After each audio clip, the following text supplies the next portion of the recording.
Evening పిల్లలొచ్చేసరికి సింపుల్‌గా ఇలా masala French toast చేద్దాం రండి బ్రెడ్‌తో చాలా బావుంటుంది. ఇక్కడ నేను దానికోసం 2 ఎగ్స్ తీసుకున్నాను. అలాగే ఇందులో సన్నగా చాప్ చేసిన ఉల్లిపాయలు, అలాగే మిరియాల పొడి, పచ్చిమిర్చి, కొత్తిమీర, అలాగే సాల్ట్, పాలు కంపల్సరీ వేయండి మర్చిపోకండి. 2 స్పూన్స్ వేశాను.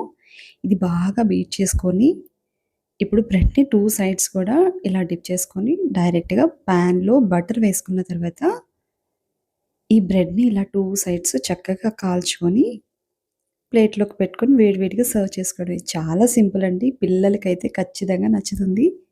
మీరు ఒకసారి ట్రై చేయండి. ఈ వీడియో గనుక మీకు నచ్చినట్లయితే ప్లీజ్ లైక్ చేయండి, షేర్ చేయండి. అలాగే సబ్స్క్రైబ్ చేయడం మాత్రం మర్చిపోకండి.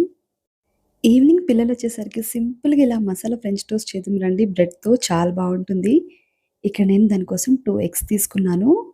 అలాగే ఇందులో సన్నగా చాప్ చేసిన ఉల్లిపాయలు, అలాగే మిరియాల పొడి, పచ్చిమిర్చి, కొత్తిమీర, అలాగే సాల్ట్, పాలు కంపల్సరీ వేయండి మర్చిపోకండి. 2 స్పూన్స్ వేశాను.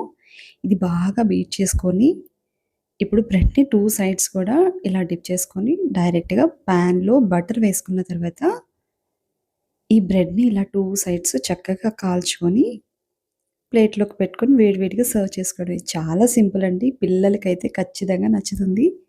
మీరు ఒకసారి ట్రై చేయండి. ఈ వీడియో గనుక మీకు నచ్చినట్లయితే ప్లీజ్ లైక్ చేయండి, షేర్ చేయండి. అలాగే సబ్స్క్రైబ్ చేయడం మాత్రం మర్చిపోకండి.